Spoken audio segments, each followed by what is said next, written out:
Bwana Yesu asifiwe.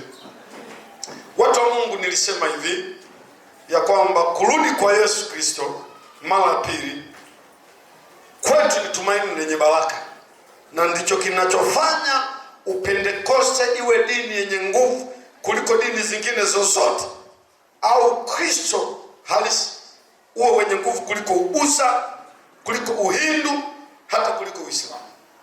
Ni swala la kwamba tuliyemwamini atarudi tena. Wengine hao wote viongozi wao na waasisi wao hawatarudi, walipotea jumla. Lakini neema ya Bwana, sisi Yesu wetu atarudi. Tulipitia ushahidi wa kurudi kwa Yesu, uko ushahidi wa aina 5. Sitaki kuuzungumza hapa, lakini utauona ukiingia kwenye kurasa zangu za mitandao, YouTube na kwingineko tutaweka. Lakini utapata kitabu, utaelewa ushahidi wa aina 5 ya kwamba Yesu atafanya nini? Atarudi. Lakini tukapitia tena aina 3 za kuja kwake duniani. Tusema Yesu aliwahi kutokea kabla ya kuchukua mwili. Kabla ya kuchukua mwili aliwahi kutokeaga huko nyuma. Utokeaji huo kwa lugha ya kitaalamu unaitwa theophany, kutoka Agano la Kale huko. Tuliangalia maeneo kadhaa aliwahi kutokea. Tukasema lakini hayo hatuyapi nguvu sana. Tuna aina 3 kubwa ndio tunazozipa nguvu theology za yeye kuja duniani. Tulisema kuja kwake kupitia Mariamu, kuja kwake kwa siri atakapokuja kulichukua kanisa, na kuja kwake kwa wazi anapokuja kusimika utawala wa miaka 1000. Tukapita hapo, pana vitu vingi tulivizungumza. 3, tukaangalia tofauti ya kuja kwa Yesu na mwisho wa dunia. Tulisema Yesu kuja kwake sio mwisho wa dunia, maisha yataendelea. Lakini maisha aina fulani mabaya sana kwa watakaobaki duniani, na mazuri sana kwa wale watakao nyakuliwa kwenda mbinguni. Kwa hiyo kuja kwake sio mwisho wa dunia. Kuja kwake kunahusika na unyakuo, na mwisho wa dunia ni mwisho wa kila kitu kabisa, ndio unaitwa mwisho wa dunia. Hilo lilikuwa ni eneo letu la 3 kubwa la mafundisho lenye vipengele vingi. Lakini eneo letu la 4 tulipitia ishara madhubuti, kwamba hatujui siku ya kuja kwa Yesu, lakini kwa ishara hizi tunajua anakuja. Moja ya ishara hiyo ni uhuru wa mataifa mbalimbali, likiwepo taifa la Israeli lililoanza kupata uhuru, na mataifa mengine yamekwisha kupata uhuru yote.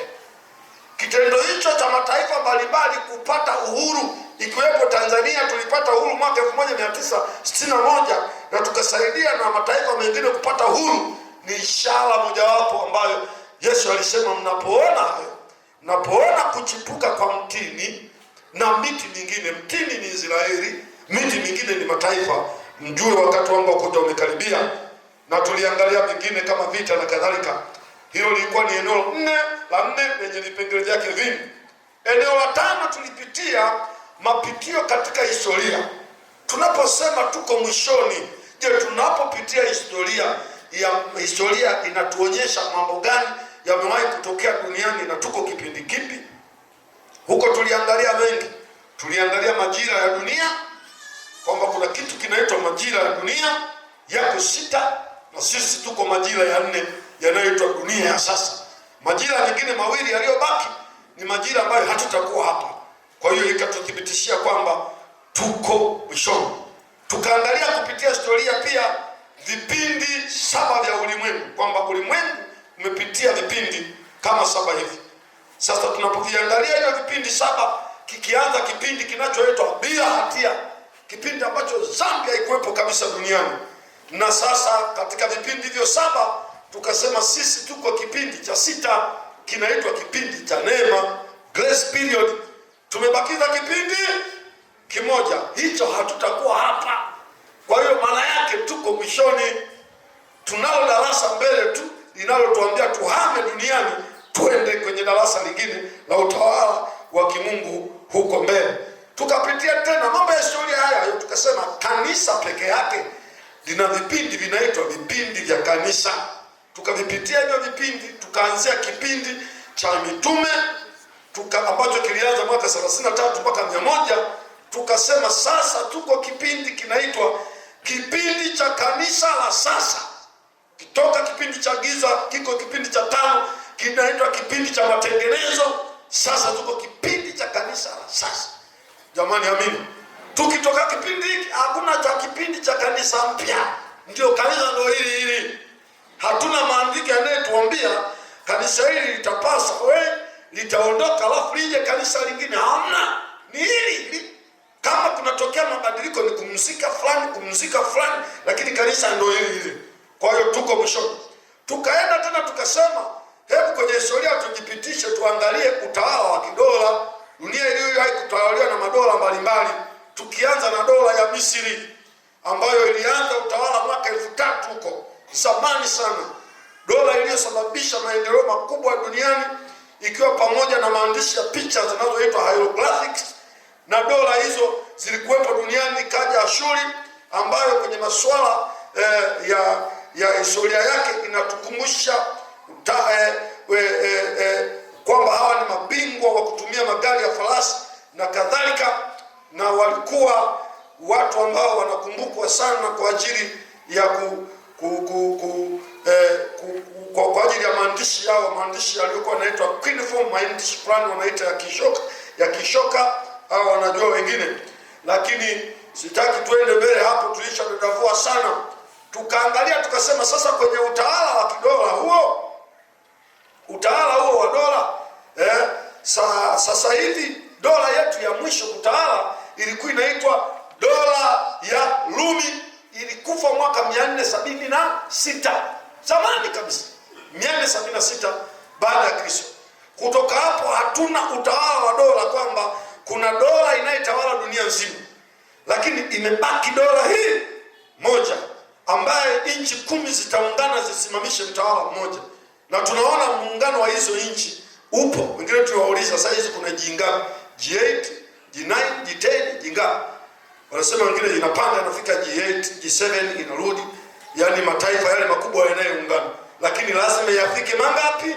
10 kwa mujibu wa ufafanuzi wa Daniel katika ndoto ile ya sanamu lile aliloliona mfalme Nebukadneza. Kwa hiyo tunasubiri utawala wa dola moja tu. Mtawala atakuwa mmoja, pesa itakuwa moja, dini itakuwa moja. Lakini bahati mbaya ni kwamba, au bahati nzuri kwetu, utawala wa dola hiyo itakayoungana, sisi tutakuwa hatupo. Sasa huoni kama tuko mwishoni? Dola tunayosubiri tawala dunia inapotawala, sisi tunatakiwa tuwe tumefanya nini? Tumeondoka. Kwa hiyo tuko hai kwamba muda wote tunaweza tukaondoka. Mapitio ya historia mengine ya 5 tulipita kwa lafu majuma 70 ya Danieli. Tukasema haya majuma 70 ya Danieli yaliyoandikwa kwenye Danieli sura ya 9 mstari wa 24 kwamba majuma 70 yameamuliwa kwako. Katika mgawanyo wake haya majuma 70 ni miaka 490. Sasa majuma haya 70 yamekwisha majuma 69. Kwenye notes zangu na kwenye kitabu changu ndakufafanulia majuma haya yanaanza hapa mpaka hapa. Mtawala alikuwa huyu. 69 yameisha, limebaki juma hili la 70. Juma hilo kwa ajabu na lenyewe hatupaswi kuwepo. Hilo ni juma la kipindi cha dhiki kuu, linaitwa moja ya majina ya kipindi cha dhiki kuu. Jina lake mojawapo linaitwa juma la 70 la Danieli. Kwa hiyo hilo juma moja sisi tunapaswa tusiwepo. Tumemaliza 69. Hiki kipindi tulichonacho ni kipindi cha mpito, ni kipindi cha transition period ambacho tunasubiri kitu kingine chochote kinaweza kutokea. Lakini majuma yale ambayo tunapaswa tuyakule sisi tukiwapo duniani yameisha. Unanielewa mtu wa Mungu? Kwa hiyo tuko mahali fulani ni kama tunasubiri ndege take off tuondoke. Naomba uelewe haya tunayozungumza. Hii ndio Biblia. Hii ndio nini? Ndio ramani ya Biblia yako. Tumekula majuma 69. Juma la kwanza hilo moja lililobaki sisi hatupaswi kuwemo. Linatakiwa litende kazi sisi tukiwa tumeondoka. Nadhani mnanielewa ninachosema hivi. Baada ya kurudia hayo, leo niseme mambo mawili. Namba moja, niseme hali ya kanisa atakayokuta Yesu anaporudi. Kitabu cha Luka sura ya 18 mstari wa 8. Luka sura ya 18 mstari wa 8 inasema, nawaambia atawapatia haki upesi, walakini atakapokuja mwana wa Adamu, je, ataiona imani duniani? Hili ni andiko linaloonyesha unabii wa hali ya kanisa atakalolikuta Yesu akirudi duniani. Unabii kwa sehemu kubwa, kumbukeni, unahusu makundi mawili. Unabii unayahusu makundi mangapi? Mawili tu. Unahusu taifa la Israeli na kanisa. Basi unashughulika na taifa la Israeli kibinafsi, kwa sababu wana neema fulani, sababu Yesu alitokea kwao na kwa sababu ya ahadi ya Mungu kwa Ibrahimu. Na unahusu kanisa ambalo Yesu alilifia pale msalabani. Sasa kiujumla, wakati wa kurudi kwa Yesu inaonyesha kimaandiko kwamba Yesu atakuta hali ni mbaya. Hii ni ajabu. Ataikuta hali ni mbaya. Na kwa nini tutasema ataikuta hali mbaya? Leo ukisema unaanza kuandika, mimi nitakuwa nimemaliza. I'm telling you. Kwa hiyo kuwa makini. Nataka nikupe sasa kipengele hiki kinaitwa hali ya kanisa atakayekuta Yesu atakaporudi. Hiki ni kichwa. Na kwenye somo letu ni kipengele cha 6 chenye vipengele vidogo vidogo. Hali ya kanisa atakayekuta Yesu. Nitamalizia na mambo ya kufanya. Hebu nikupe uthibitisho. Tuna uthibitisho gani kwamba Yesu atakuta hali ya kanisa ni mbaya? Hivyo ndivyo inavyoonyesha Yesu atarudi. Hivyo ulivyo. Muulize mwenzako ulivyo hivyo. Alafu mwambie usigombane na mimi sijui ukoje. Ila ulivyo hivyo. Hivyo kama huko mjanja upo macho yako juu. Hivyo. Yaani wala usijali. Unavuvivu unakuja kanisani unataka usitake upende kuomba hivyo. Yaani uharibu chochote. Hivyo ndio Yesu alisema hivyo. Unapendelea mambo ya kwako yaende ya Mungu na unafanya ujanja hivyo. Yaani usumbui mzee kangu, yaani usisumbuke. Hivyo. Tuna ushahidi wa kimaandiko. Nakupa maandiko 5. Andiko la kwanza, Mathayo 24:12 inasema upendo utapoa. Umepoa au hujapoa? Mathayo 24:12 ushahidi wa maandiko. Mathayo 13:25 inasema adui atapanda magugu. Anapanda hapana? Muulize mwenzako wako amepanda hajapanda? Anaanza mshirika mzuri, unamtegemea, kila kitu mko pamoja, lakini ghafla inifu unaona mtu wa ajabu. Nini? Yesu alisema ufalme wa mbinguni umefanana na mtu aliyepanda mbegu njema, lakini usiku adui akaja akafanya nini? Akapanda magugu. Mimi nikwambie, kama unahisi una magugu yasiyo ngano, na unajua kwa nini magugu? Magugu yana mfananio na ngano hivi. Kuna watu walivyo kama wanaenda mbinguni kumbe hawaendi. Kama mko pamoja, hamko pamoja. Hiyo hali ya mahali palipokuwa na mbegu njema, alafu kuna kitu kimeota kingine. Yesu alisema ni ishara. 3, andiko 3, Mathayo 25:3. Kukosa mafuta. Habari ya wale wanawali. Walikuwa 5 wenye akili, 5 wapumbavu. Lakini hao wengine walikuwa wana mafuta ya ziada, wengine hawana. Bwana alipokawia, taa zikaanza kuzima. Hiki ni kipindi ambacho watu wengi mafuta yameisha. Nataka nikwambie, unapaswa kuwa na mafuta kwa wingi. Na mafuta hayo ni Roho wa neema, Roho Mtakatifu. Umezima na kuambia hivyo unazima. Bwana harusi karibu anaingia. Na kwa tamaduni wa zamani zile, kila mtu alikuwa na taa yake. Mwambie mwenzako huwezi kutumia taa yangu. Na huwezi kukupa mafuta. Hayo Yesu alizungumza kuonyesha jinsi atakavyokuja atakuta watu taa zimekwishiwa mafuta. Taa zipo lakini hazina mafuta. Tunakosa mafuta leo.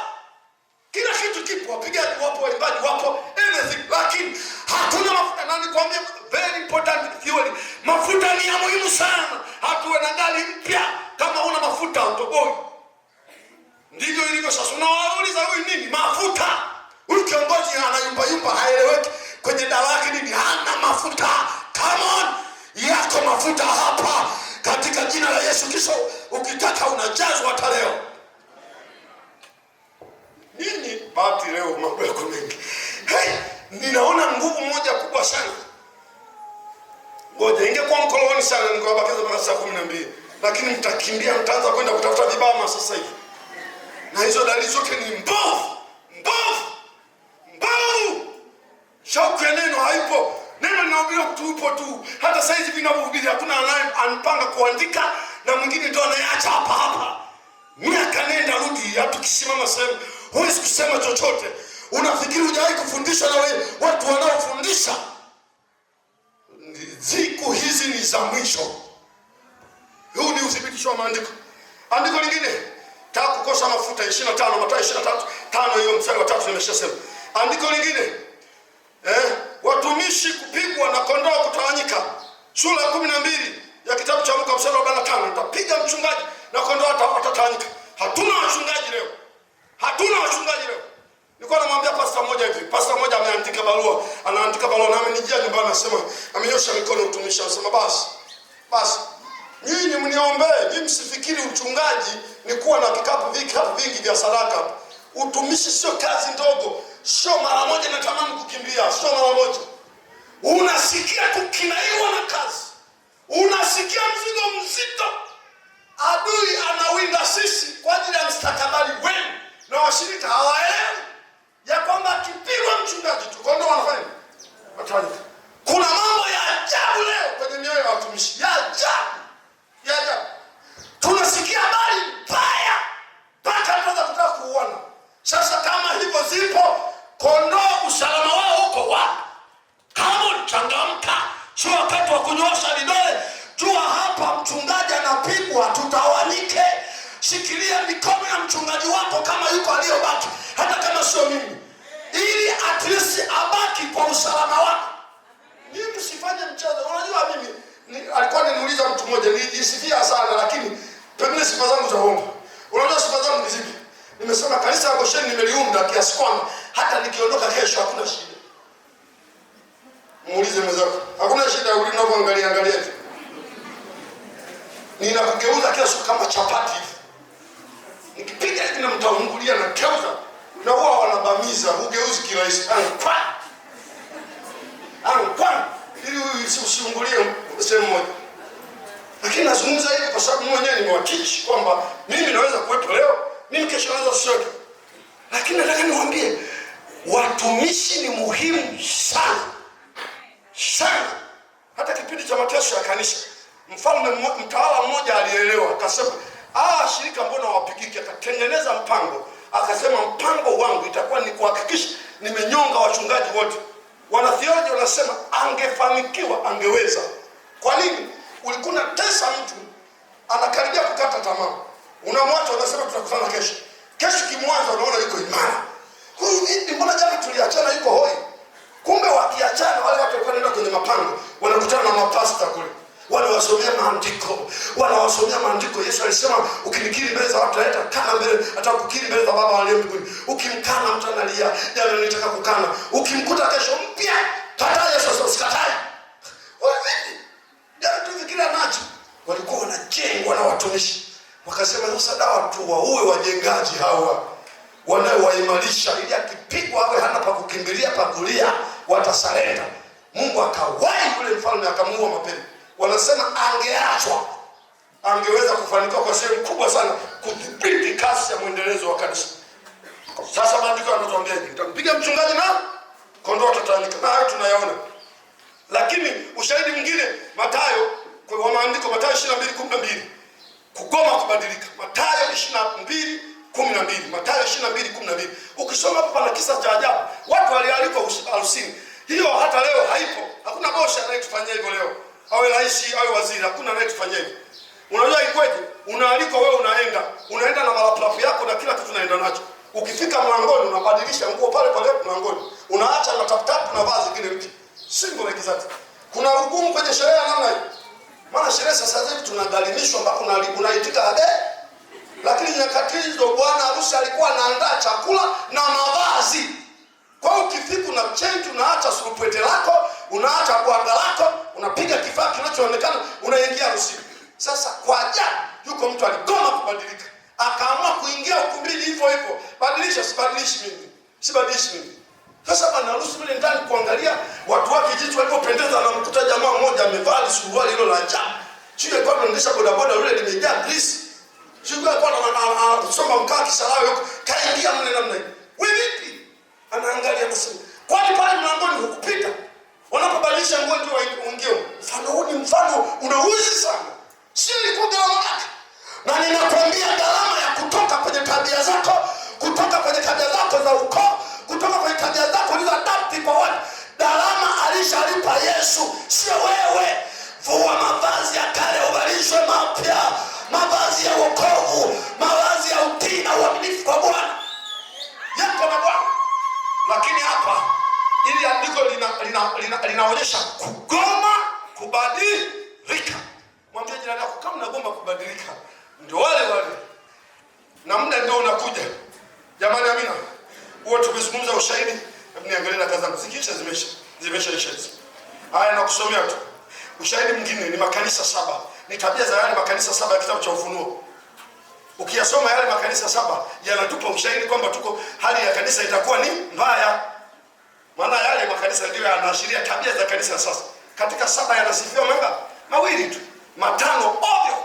Huo ni ushahidi mkubwa unaoonyesha Yesu akija atakuta hali mbaya. Ushahidi wa 3 ni uhalisia wa jinsi zinavyoona. Uhalisia wa jinsi zinavyoona. Leo tunaona kabisa watu wanaenda kanisani, nafikiri wanaenda wapi? Zana za kwenda nazo kanisani hawana. Wapo. Ukiomba watu wanaangalia tu. Akishuka roho basi watu wanafanya kama wanamumunya vikijiti. Yaani kwa macho yetu yale vile tunavyoona inatupatia uhalisia kwamba hali ya kanisa ni mbaya. Shauku kwa mambo ya Mungu watu haipo. Huo ni uhalisia. Namalizia, mambo gani ya kufanya sisi kama kanisa? Mambo gani ya kufanya? Namba 1, utakaso. Ebrania 12:1. Ebrania 12:1, Ufunuo 22:11. Lazima kanisa lijitakase. 2, tusiache kukusanyika. Ebrania 10:25. Huo ndio usalama wetu. Ambao hamkusanyiki sasa hivi ndio mtakwisha mara 3. Wanaokusanyika angalau wanajaza mafuta. Piga kazi zako, chomoka, upita kwenye kusanyiko. Wakikuachilia nuksi huko kwenye shughuli zako, wakadidimiza maneno mambo mibovu, njoo hapa itoke udidimizwe mambo mema. Maandiko, msiache kukusanyika kwa kadiri mnavyoona siku ile imekaribia. Ebrania 10:25. Mwambie mwenzako usiache kukusanyika. Mwambie tena usiache kukusanyika pamoja. Manake ibada, njoo zoni, njoo morning glory, njoo idara, angalau utaponeamo. Lakini dunia huko iko ovyo.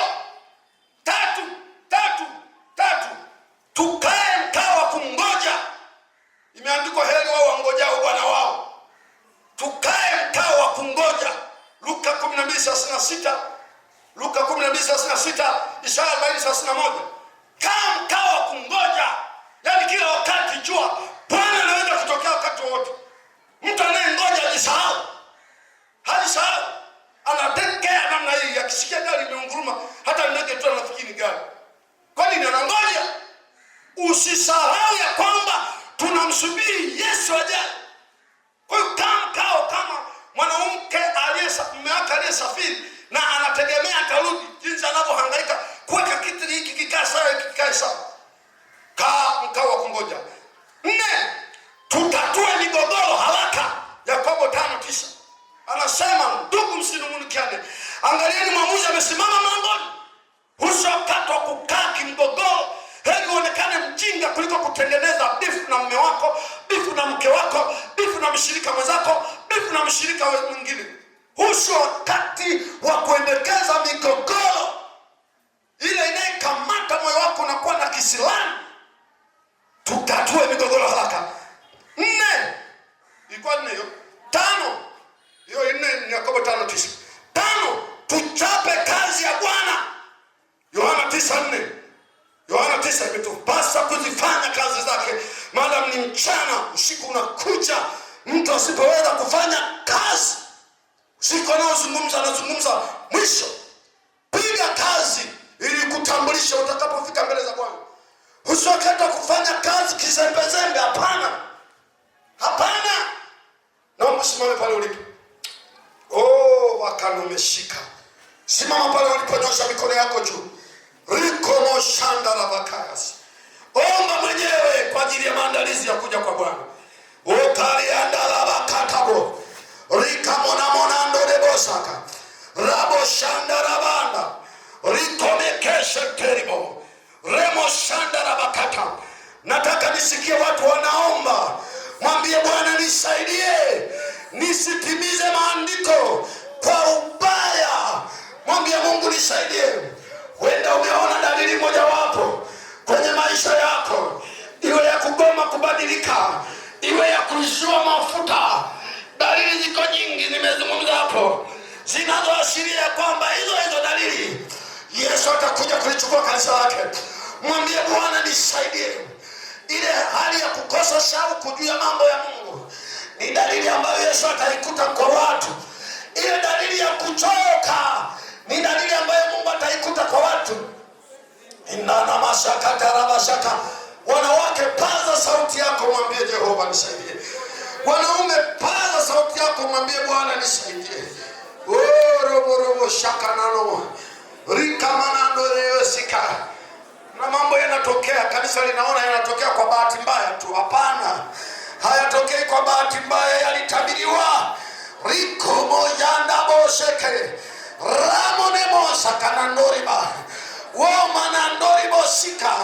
Shako nendo monanjorese. Ramona manando. Raborabakanjo. Wewe ambaye unaona unapungukiwa nguvu, nyosha mkono mmoja, mwingine weka kwenye moyo wako. Nikuombee muda huu, Bwana akupe nguvu. Imeandikwa, wanaomngoja Bwana watapata nguvu mpya, watapanda juu kwa mbawa kama tai, watapiga mbio wala watachoka, watakwenda kwa miguu hawatazimia. Remora konchera raborenda nama saya kondana bandu riborionda renda shandara barando renda shandara bakando renda. Mimi sijali watu wengi kiasi gani wanaabudu hapa Gosheni, nitakuwa nimefanya vema kama nitakuongoza kwa safari ya kwenda mbinguni. Rimo na ngone mosha rabaraba kandorere rabaraba kanjorese rabaraba kanjo. Kwa nini baada ya utumishi uwe mtu wa kukataliwa? Kwa nini baada ya kuabudu iwe mtu wa kukataliwa? Uwe mtu wa kukataliwa, uzikoshe mbingu. Wewe unayechoka, nyanyuka, usichoke. Safari bado, safari bado, safari bado, safari bado, safari bado, safari bado. Reborewe kendo menene. Reborewe shaka. Wewe mjane unayechoka, usichoke. Wewe kijana unayechoka, usichoke. Uliyekataliwa na ndugu, usichoke. Rebora kwenye menendana. Yesu anakuja. Yesu anakuja. Yesu anakuja. Yesu anakuja. Wanyakyusa wanasema ishakwisha. Rabo kanda mwana nenda. Ramaroka anjo besa. Ramarando leweseka. Indara wakanda rabashaka. Wewe unayekutana Jumapili tu, sikupalilia hata siku moja, umeharibika wewe. Unaharibika wewe, unamaliza mwendo vibaya wewe. Unakuja Jumapili mpaka Jumapili, unaona wewe ni miongoni mwa watu ambao labda una shughuli nyingi. Hao wanaokuja hawana kazi. Nataka nikwambie umekwisha. Ziko nyakati unaweza kuja ibadani, sio wakati wa ibada, ukajaa kwenye kona moja kutafuta uso wa Bwana. Sawa, wenzangu walikutana kufunga na kuomba saa 10 hadi saa 12. Mimi nakwenda saa 3 hadi saa 4. Lakini wewe umekuwa adimu kanisani, adimu kanisani. Shetani amenyonya mafuta mengi, anataka ukwame mlimani, gari lisiende.